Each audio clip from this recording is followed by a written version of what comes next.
Welcome to the Coach Michael Burt Show, 1 hour of transformational radio. I'm your host, Coach Michael Burt. Good coaches do that for us, don't they? They make us have conversations we may not want to have. They make us do some things we may not want to do, but they help us become something we didn't even think we could become. So straight out of the locker room, right into your life, I'm leadership expert Michael Burt. And today we have episode number 100. So this is a big show. And we have Lessons with the Legends with Mr. Jim Ayers. Seldom do we get to pick the brain of someone who is so accomplished yet so humble, like Mr. Jim Ayers, from a small town in West Tennessee called Parsons, Tennessee. He has gone on to be one of the most influential business leaders not only in Tennessee, but also in the country. His business savvy, his strong acumen, his eye for opportunity, and his philanthropic heart has made him one of the most interesting people I have ever had the opportunity to learn from and spend time with. So for our 100th episode of Change Your Life Radio, it set the stage for a little bit of a reinvention with this show, to that of remarkable people, remarkable insight, and remarkable interviews. Today, our Lessons with the Legends features an interview with someone who has deeply impacted the lives of many, and although he doesn't know it, has deeply impacted my life as well. As I've had the opportunity to speak across Tennessee on behalf of First Bank, I have many times referenced Mr. Ayers and his story, which endears people to him and the bank. A little bit about that before we get into the questions. Jim Ayers grew up in rural West Tennessee in the town of Parsons, and early on he was introduced by his parents to the rewards of an honest day of hard work.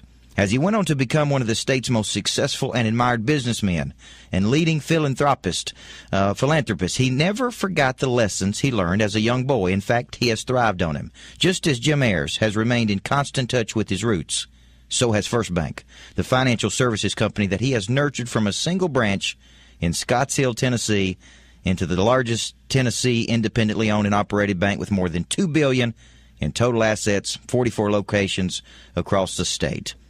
Ayers is perhaps most proud of his contributions to increasing educational opportunities for young people.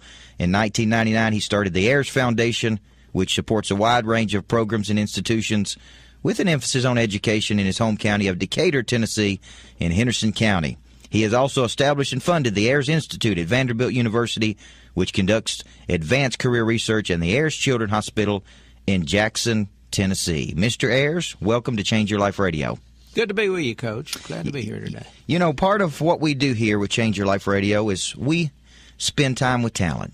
We have listeners from all across Tennessee, all across the country, who are entrepreneurs, who are small business owners, who are people who are ready to play at a different level in their life. And they come here for a little coaching. And so this has been big for you to join us on the show.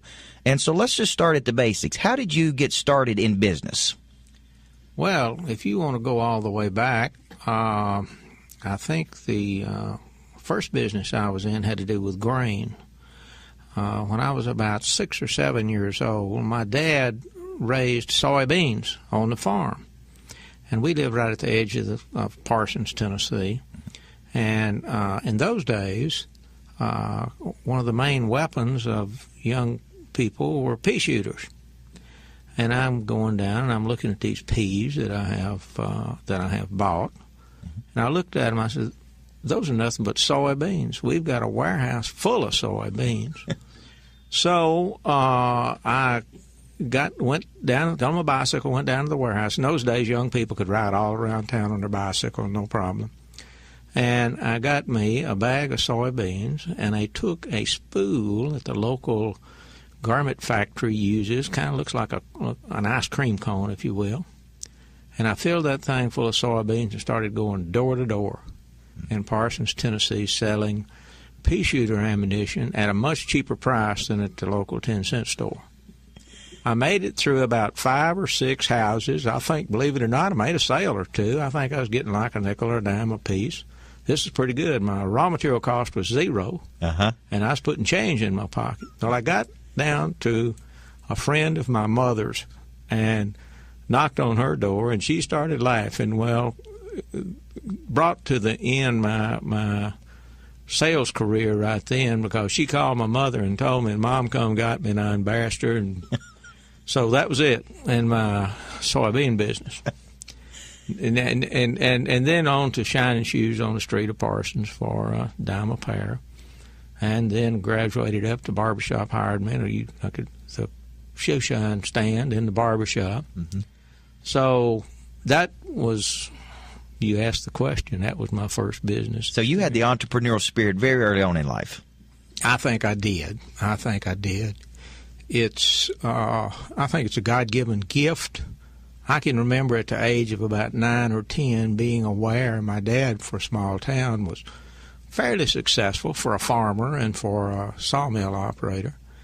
And I really wondered, even at that age, if I would be as successful as my perception of him was. And we were not wealthy people. I mean, we were above average, and we didn't do without anything. So when I heard you once speaking, I think at the University of Tennessee, someone asked you about your success, and you said there were 3 real variables early on in your life that had a tremendous impact on you, and that was Southwestern books. Correct. Taking a Dale Carnegie course, I believe, on how to win friends and influence people. Right. And your conversations with Kimmons Wilson. Can you elaborate on those things? Well, yes. The first one had to do with the Southwestern. Actually, in those days, it's Southwestern Bible Company. Mm-hmm. And by the way, that company today is owned by Spencer Hayes, who is a good friend of mine, and I think, as a matter of fact, supposed to have dinner with him here in about the next week or so. But they hired many, many college students for working in the summer. I mean, like 1,500 a year. But I was in high school, and I asked, and they allowed me to work for them, went to Macomb, Mississippi, and we sold Bibles door to door, and did pretty good. Actually, I'd make about after our expenses, maybe $100 a week or something, which was pretty good money for the 50s. And then Dale Carnegie, actually I took both Dale Carnegie Leadership and Dale Carnegie Sales course in Birmingham, Alabama, when I was down there selling pharmaceuticals after I graduated from college. And still to this day, the Dale Carnegie course has helped me. And I would advise all your listeners, and I don't own a dime's worth of Dale Carnegie stock, and it doesn't mean 1 cent to me, but that would be time really well spent. Mm. You learn how to anticipate how other people think. And if you can figure out how they think, then you can influence people.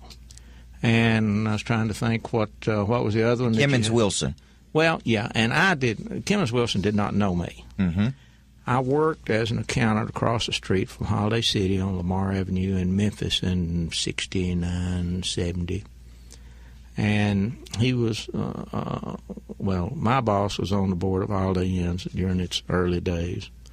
And, of course, he was the founder of Holiday Inns, he and Wallace Johnson. And Kimmons Wilson had his first popcorn stand in his office over there. And, of course, he was just an icon to me. And it was all about work for Kimmons Wilson. And by the way, I had worked part-time doing a night audit when I was in college for Holiday Inn, so I kind of talked to people that knew him, and I talked to him a time or two, but of course he wouldn't. I mean, I'm just a young guy, and everybody was wanting to get Kimmons Wilson's time and get his viewpoint on things. Let me give you one saying that I heard him say, and there's a lot of truth to this. It's not polished. Well, he was not a polished man, I'm going to tell you. But Kimmons Wilson would say, son, if you want to make money, you got to get around people with money. Mm-hmm. And he says, some of it will rub off on you. And I think, here 50 years later or 60 years, whatever it is later, I think he's right. I think there's a lot that you don't have to be around people to make money, but it's a whole lot easier when you got people around you that are doing deals and doing transactions and influence the flow of money. And do you think that starts with their mindset about how they approach their work? Is it because they have bigger thought processes than other people? You think they think differently about money than people that don't have money? You're talking about those people that have been successful. Yes, sir. And we need to differentiate. I'm talking about people that have made money, not necessarily inherited it. Yes. Generally speaking, and you're going to hear this over the next hour a lot, I think a lot of it, and maybe most of it, has to do with just perseverance and keeping on trying, and don't give up, and know you're going to be slapped down a time or two. But as long as you can make 2 steps forward for every step that you make back, you don't have to start with a whole lot. But I tell my people, and you've probably heard me say it, Coach, and this is the truth. And some people might say this is an individual that's not well-rounded. Well, maybe I'm not. But every night, the last thing I think about, after I've done all the things I'm supposed to, kiss my wife good night, tell her sure I love her, and all that sort of stuff, I think about my business. I go to sleep thinking about my business. And this morning, and yesterday morning, and probably tomorrow morning, before my feet hit the floor, I'll be thinking what I got to do today. And I might add one thing else, a very good suggestion. It's not my suggestion. A fellow suggested it to me one time. When you get in bed at night and you lay down, you ask yourself, what have I accomplished today? And I think over a period of time, you'll kind of subconsciously start anticipating that thought process, and you'll be sure that you do accomplish something during the day. Now, when you talk about your planning, is all of your planning in your mind? Do you go through a formal planning process? Because lots of people ask that question. I have found that very few people plan their weeks out, and they're not very intentional with their time. So what's your process? Well, my process is in my mind, just to be perfectly honest, but I think it really does help to write it down. And I'm not disciplined in that way like I ought to be. I mean, when we were driving out to the studio, myself and my lady that drives me, and I my vision has got so I don't drive anymore. But we were talking about business, and it's not a problem for me. I mean, it's not work for me because I enjoy it so much, and so it's more of a mind process rather than writing it down. But if you really want to know, I think writing it down would be better. So most of your life, and we'll get into how you got into the nursing home business and leverage that and grew, but most of your life you would tell people if they could ever marry what they love doing with what they're good at doing in a way that they could wake up and do it every day, that would be some pretty good advice for folks, right? Yes, and it will absolutely affect your likelihood of success. If you don't enjoy doing what you're doing, chances are you're not going to be thinking about it on these off moments, and chances are you're going to get tired quicker and so forth and so on, and you're just not going to produce results. And I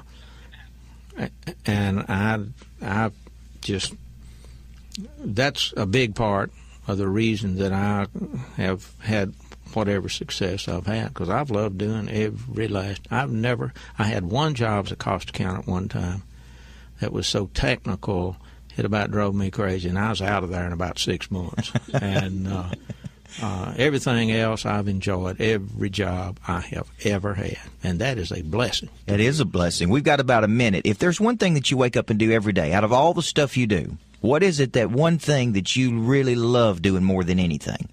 Is it the deals? Is it the building the business relationships? Is it growing the enterprise? I mean, what is that one thing Jim Ayers wakes up and says, man, this is it?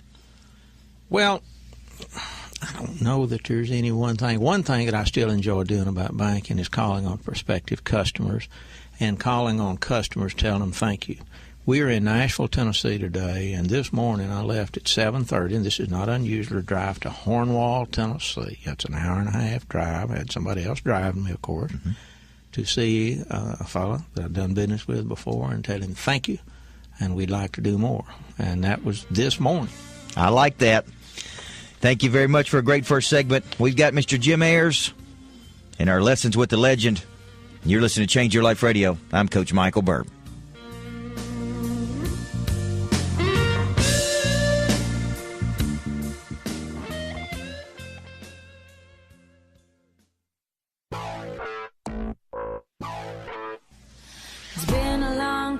since I came around. Been a long time, but I'm back in town. This time I'm Welcome back to the Coach Michael Burt Show. This is Change Your Life Radio. I'm your host, Coach Michael Burt. Today, Lessons with the Legends, Mr. Jim Ayers, episode number 100. And this is where we spend time with remarkable people. We get some remarkable insight and hopefully have some remarkable interviews. And Mr. Ayers was sharing with us in the first story his very first little business, which is soybean business. Grain business. And everybody's got to know, because everybody's got to get started somehow. And so we're going to shift the conversation here. Mr. Ayers, which business would you like to be in if you started over? I mean, you've done a lot of things. I mean, you really consider yourself probably an entrepreneur, right? And you've got multiple businesses. But if you had to start over, what business would you be interested in? Well, if I had to start over, I couldn't start over in the business that I love the most. I love banking more than anything. You get to see people that are successful. Unfortunately, some people are not successful. Deals that work, deals that don't work. But in banking, if you're going to be, if you're going to own a bank, you have to have capital. You have to be, you have to have money to start with. So basically, I started out in 1970. I was 27 years old. I'd worked in the industry. My background is accounting, by the way, and I managed to get a management contract on a small nursing home in my home county, in Decatur County, 23-bed nursing home. But I had, in prior business experience, I'd accumulated, I think it was about $400,000. Pretty good, you know. Mm-hmm. And I managed in those days to build and equip a 60-bed nursing home. And we took that nursing home the day we were having open houses. You're going to hear this town again. There was a fellow, Mr. Holder, came over to the open house, and he had a brand-new nursing home in that same town, Hornwall, Tennessee, if you can believe that. It just keeps coming back.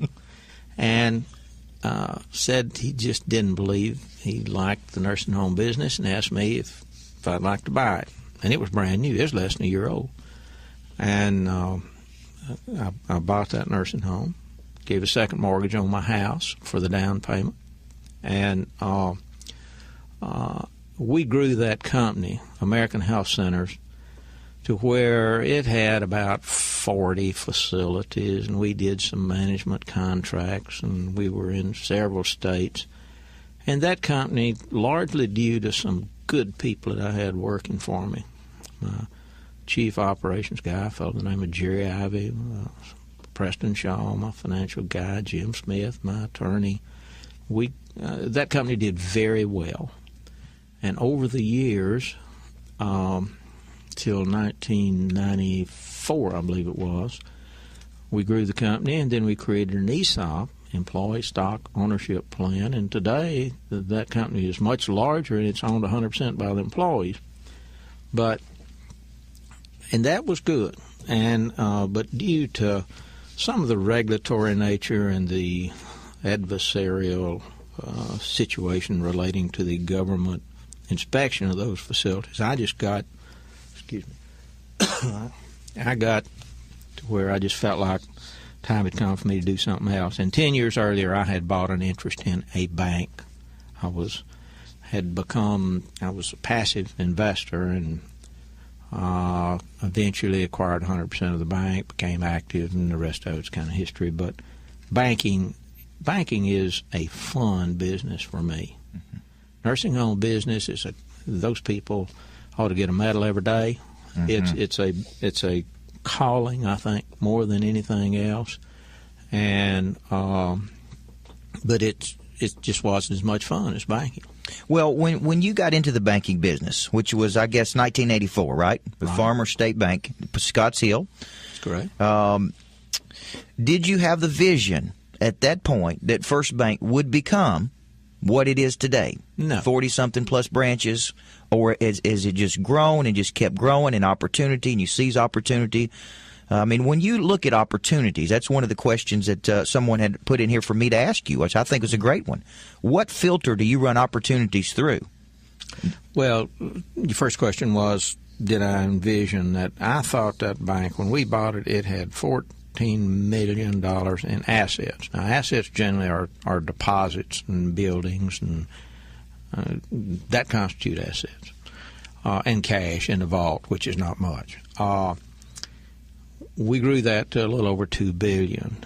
When I got in that bank, I thought it might be nice to have 3 or 4 branches down in that local area and maybe have a couple of $100 million in assets someday.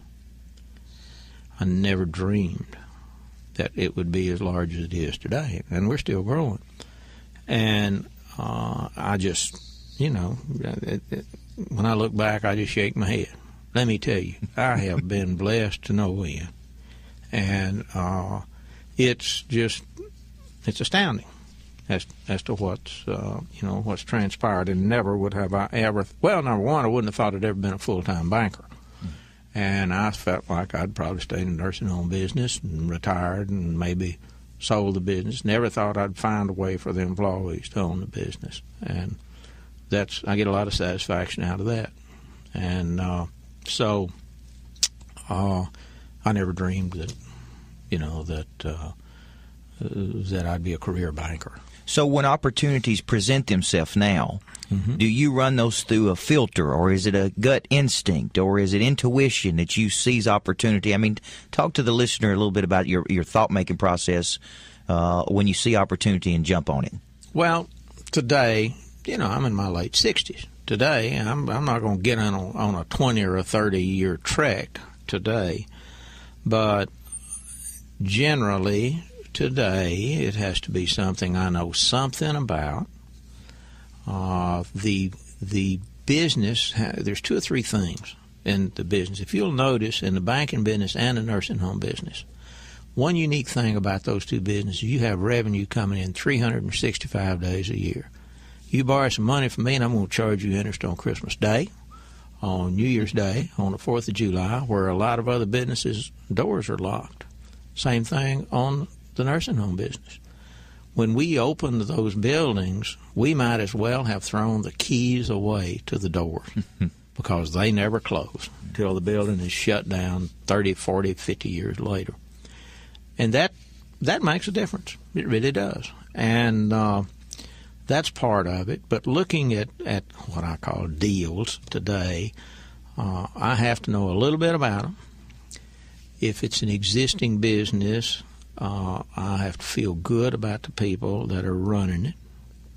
I always, whatever they tell me they think it can do, I discount about 40% of it. And I spend a lot of time looking at what can go wrong as opposed to what can go right. And one thing we always do is this: if we're going into a business with someone that's already in it and we do a pro forma, they show us the statement where what they think it can do over the next 2 or 3 or 4 years. And then I say, okay, this is your budget. And if it doesn't do as well as you're saying, you understand, I'm going to be disappointed. Now, do you want to redo this pro forma? Mm-hmm. Sometimes you do, sometimes you don't. But that's the way we do it. We've got about a minute and a half in this, and here's a question. What's been one thing that has not worked out that you tried? What did you learn from it? I got in a consumer finance company business back probably 20 years ago now, maybe 15 years ago, in the country, didn't have much loan demand. We weren't in the cities yet, and I thought that I could operate a consumer loan company. And I think that was about a $12 million mistake, and I'm going to do my best not to repeat it again. Yeah. And did you feel like it was a mistake because you didn't have the knowledge you needed to get in, or is it bad timing, or? Well, I didn't have the knowledge, and I really didn't have a real good manager to manage that piece of business. It's totally different than banking. Yes. Good. Well, we've got Mr. Jim Ayers here. And our Lessons with the Legend is your show number 100 on Change Your Life Radio. When we come back in segment 3, we're going to keep asking questions of Mr. Ayers. What principles guides his success, certain things he looks for when he hires people, to watch his interests, to watch his banks. You're going to get stuff like this right here on Change Your Life Radio.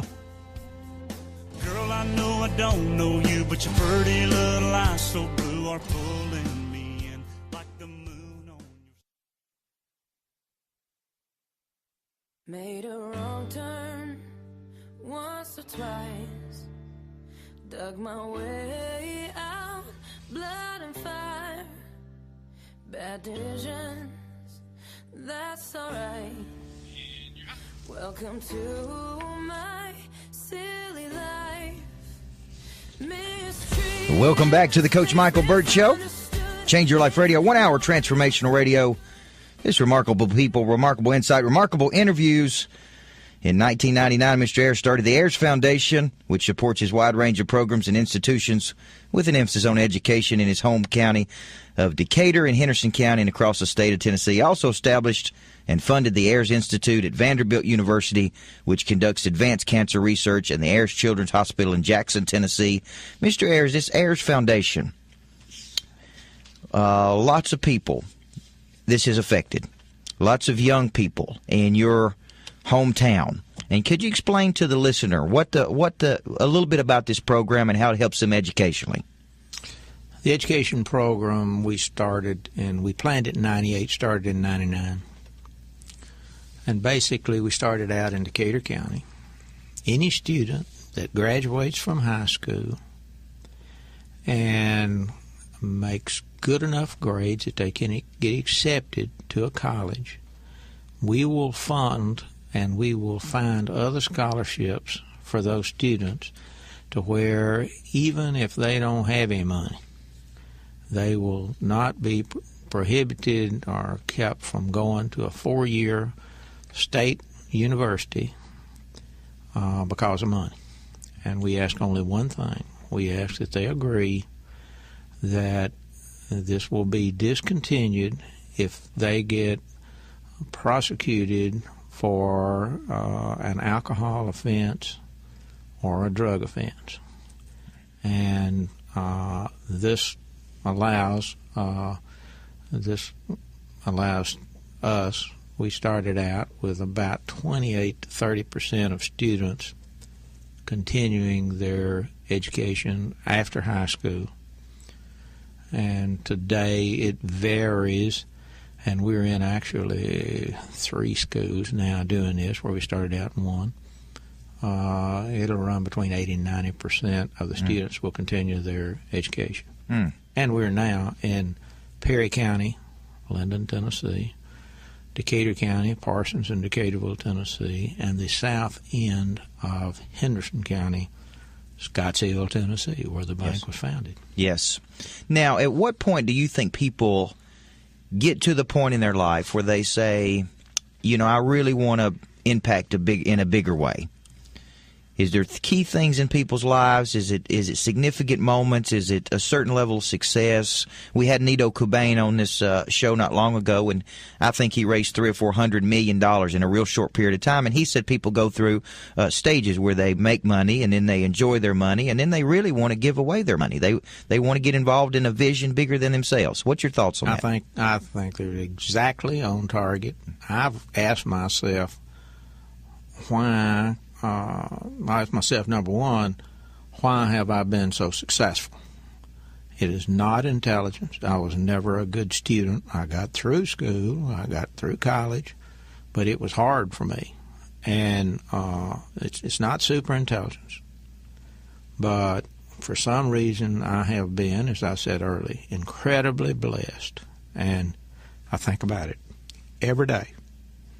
And it's like a duty. It's like a duty. And that's all I can say. Because I see people that grew up just like I did that it hadn't worked out that well for them. And therefore, we just, I just feel like we need to help others. And I have a friend who's a cousin of mine, is also a physician, and he's also a lot of experience in psychiatry. He will tell you that it's a guilt feeling for being so successful. And he's a pretty smart guy, and maybe so. And if that's it, I plead guilty. And But now I honestly get about as much pleasure giving money to good causes as I do making money. Now, you talked about, obviously, one of your skill sets has been hiring the right people to be around you. And so what are the things you look for when you're hiring people to manage your interest? And if you were giving advice to people who are looking for people to manage their personal interests or their business interests, what do you look for in those people? You know, I think most of us hire people that kind of mimic the qualities that we want ourselves to possess. The businesses that I have been in, to be successful, banking included, certainly operating healthcare facilities included, automobile business. We've been in retail automobile business, commercial real estate, residential real estate. All of these businesses, none of them require a genius to be successful. They require somebody that will put the time in and does it enjoying it, and someone that just gets focused. And by the way, it may be so focused that they might well be considered abnormal. You know, I'm sure some people consider me abnormal, but they make a mistake if they think, well, Jim Ayers has been so successful he couldn't be happy. Let me tell you, I can't imagine anybody on this earth that lives with more satisfaction and more happiness than I do. And I've tried it both ways. I've tried winning, I've tried losing, I've tried having it, and I've tried not having it. I like having it, and I like winning. I'm right there with you. Let me ask you this question. First Bank has grown, 500 associates, somewhere around there. How do companies... 650. 650.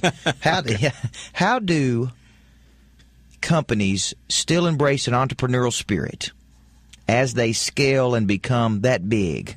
I mean, how do you think you infuse that in there with the take the mindset of the entrepreneur that you have and get that to all levels of the organization? What would you tell somebody on that? Well, it's difficult.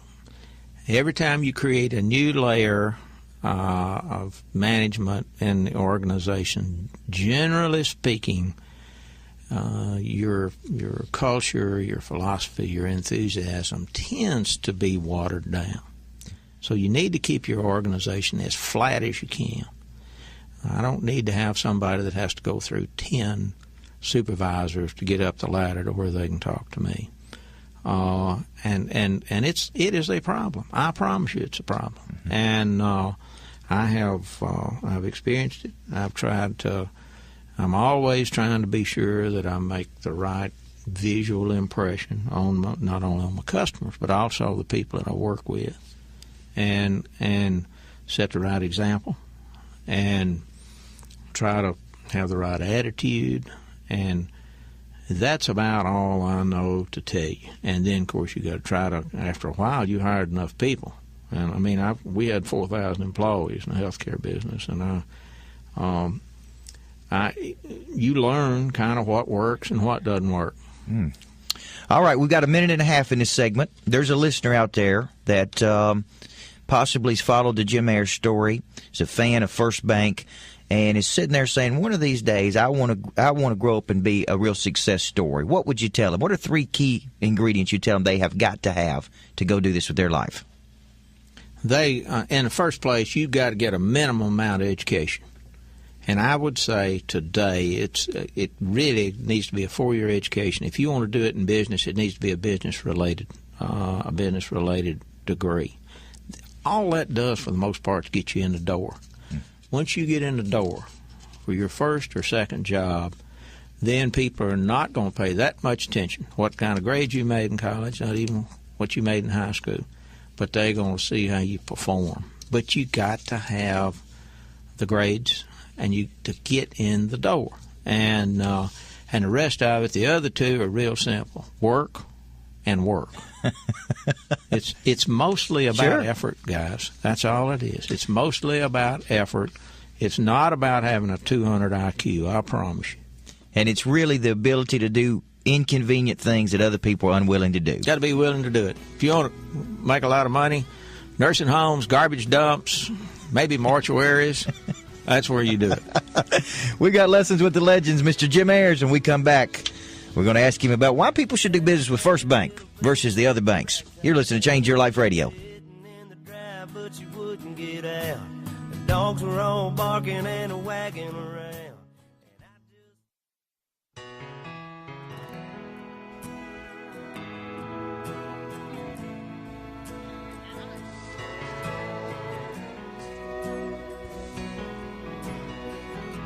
Welcome back to the Coach Michael Burt Show.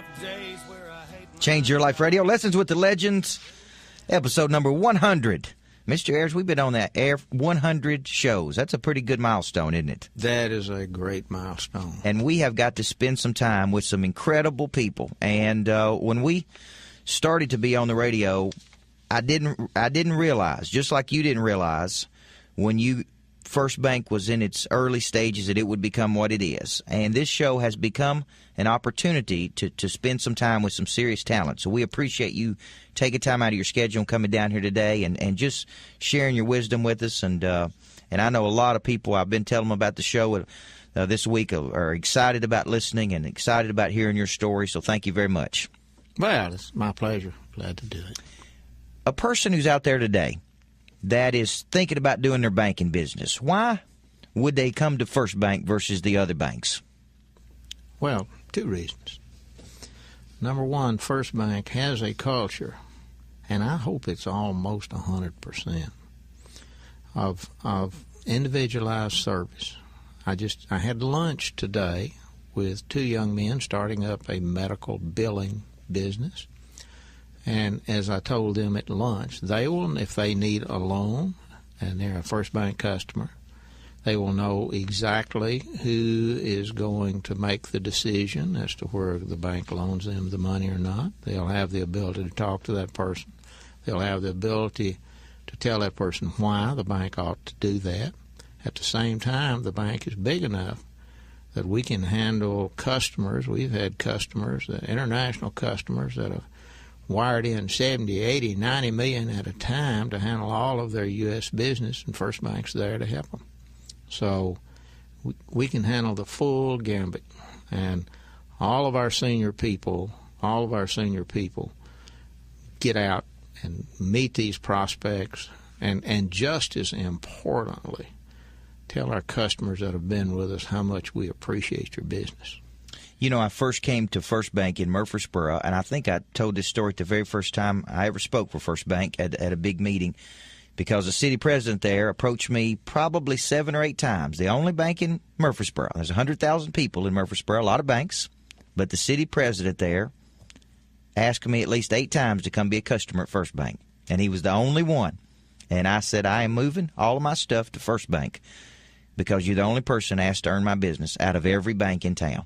And I thought that said a lot for him. That says a lot for him. Let me tell you, if I've got a friend or a neighbor or an acquaintance or even somebody I don't know, and I haven't asked them for their business, then I don't have a right to complain. Yes. What is next for Jim Ayers? What is next for what can the public expect from the leadership team at First Bank and in your career? Well, we're right now we have in the Nashville area under development about 4 new branches. That's in 2 of them in Williamson County, one of them in Green Hills, and one of them in Rutherford County, in Murfreesboro area. We're going to continue to build out First Bank, and as we go along, we have no plans at this point to move out of the state. We extend all the way from Memphis to Chattanooga, Knoxville, Dayton, Tennessee, and a lot of towns in between. And we will just continue to do that, and we will try to be sure that we can take care of all the needs of 99.99% of the customers, consumers, and commercial throughout the state. And we'll do it by working harder than our competition.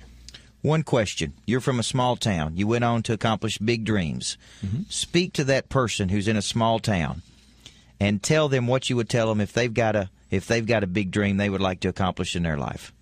Well, same thing. Small town, large town.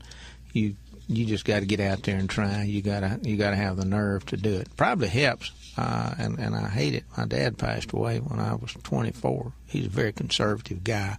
I probably wouldn't be here if he hadn't, because he would have told me, "Don't do it, Jim. Don't quit that job selling those pharmaceuticals.